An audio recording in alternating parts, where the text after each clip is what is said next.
ওই ট্রেজারি বেঞ্চের নেতারা বারবার বাংলাদেশের গণতন্ত্রকে হত্যা করার চেষ্টা কিন্তু করেছেন, কিন্তু ওনারা ব্যর্থ হয়েছেন, আওয়ামী লীগের মতো সফল হন নাই।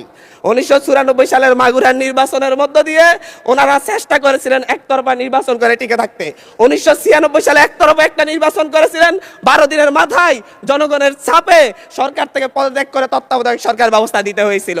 আবার 2006 সালে এসে বিচারপতির 2 বছর মেয়াদ বাড়িয়ে তারপর আবার ক্ষমতায় থাকার বন্দী করেছিলেন, কিন্তু বাংলাদেশের জনগণ সেই সুযোগ দেয় নাই।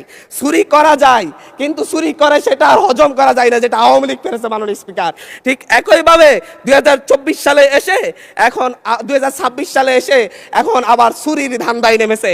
এবং চুরি করে আমি আবারও বলছি, বিএনপি যতই চেষ্টা করুক আওয়ামী লীগ আর হইতে পারবে না মাননীয় স্পিকার।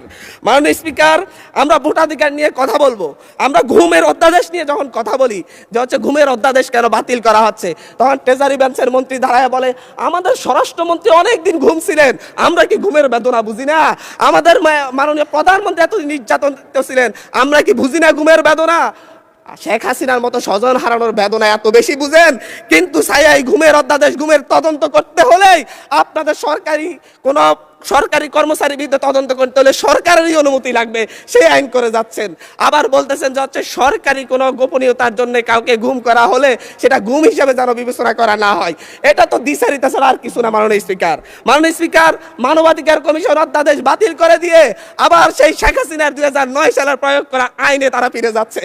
শেখ হাসিনা খারাপ, আওয়ামী লীগ খারাপ, সব কিছুই খারাপ, কিন্তু আওয়ামী লীগ ক্ষমতায় থাকার জন্য আওয়ামী লীগের যত বিধান আছে, নিয়ম নীতি আছে, সবগুলাই আজকে কি ভালো হয়ে যাচ্ছে মাননীয় স্পিকার। কিন্তু অভ্যুত্থান পরবর্তী যে মানবাধিকার অধ্যাদেশ, যেটাকে সকলেই গ্রহণ করেছে, সেই অধ্যাদেশকে তারা বাতিল করে ফায়ে ছুঁড়ে ফেলে দিয়ে মূলত জাতির সাথে প্রতারণা করছে মাননীয় স্পিকার। মাননীয় স্পিকার, এই থেকে আজকে সুপ্রিম কোর্ট সচিবালয় অধ্যাদেশ বাতিল করে দিয়েছে। আমাদের মাননীয় প্রধানমন্ত্রী তারেক রহমান সাহেবের ওনার একটা ফেসবুক পোস্টেই উনি উল্লেখ করেছেন সুপ্রিম কোর্টের জন্য আলাদা সচিবালয় করা হবে এবং সুপ্রিম কোর্টকে বিচারালয়কে স্বাধীনতা দেওয়া হবে। আজকে আইসা বলতেছে সুপ্রিম কোর্ট সচিবালয়ের কোনো দরকারই নেই, কোনো প্রয়োজনীয়তা নাই। এখন যদি বলি যে হচ্ছে আমরা বিচার বিভাগের স্বাধীনতা চাই, 28 জন বিচারককে শোকজ করা হয়েছে তাদের অভ্যন্তরীণ মেসেঞ্জার গ্রুপে শুধু আলাপ আলোচনা করার কারণে। বলি যদি আমরা বিচার বিভাগের স্বাধীনতা চাই, তাহলে আমাদেরকে বলবে মেজর শহীদ প্রেসিডেন্ট জিয়াউর রহমানই তো বিচার বিভাগকে স্বাধীনতা দিয়ে গিয়েছেন। আমরা তো এই বিচার বিভাগের স্বাধীনতার জন্য এতদিনের লড়াই, আজকে আসা টুটি চেপে ধরা হচ্ছে বিচার বিভাগের। মাননীয় স্পিকার, মাননীয় স্পিকার, আমি আবারও সেই স্থানীয় সরকার যেই আইনটি সিটি কর্পোরেশন যে আইনে ফিরে যাচ্ছে আমি সেই কথাই বলতে চাচ্ছি। আমরা 2012-13 সালে আওয়ামী লীগ যখন হচ্ছে সিটি কর্পোরেশন নির্বাচন দিয়েছিল, সেই নির্বাচনে 5-5টি নির্বাচনে বিএনপি দলীয় বা হচ্ছে 20 দলীয় জোটের প্রার্থীরা বিজয় হয়েছিল।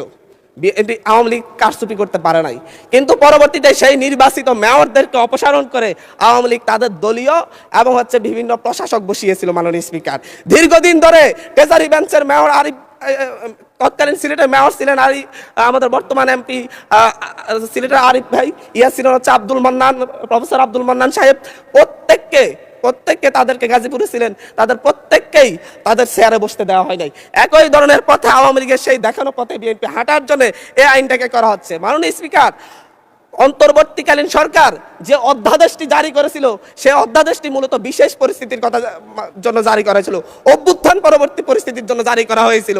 কিন্তু বর্তমানে এই বিশেষ পরিস্থিতির কি প্রয়োজন, কেন এইটাকে আবার আইনে রূপান্তর করে মূলত স্থানীয় সরকারকে শক্তিশালী করার বিপরীতে দুর্বল করে তার পিঠে তার গলায় একটা ছুরি ধরে রাখার কি প্রয়োজনীয়তা পড়লো, এর জবাবটা অবশ্যই আমরা চাইব মাননীয় স্পিকার। এবং বিশেষ পরিস্থিতি বলতে কি বোঝানো হয়েছে, বিশেষ ব্যক্তি, উপযুক্ত ব্যক্তি বলতে কি বোঝানো হয়েছে, এর ব্যাখ্যা ছাড়া এই আইন পাস করা হলে এর মধ্য দিয়ে স্থানীয় গণতন্ত্রকে আবার গলা টিপে হত্যা করা হয়েছে বলে আমরা ধরে নিব মাননীয় স্পিকার। ধন্যবাদ মাননীয় স্পিকার।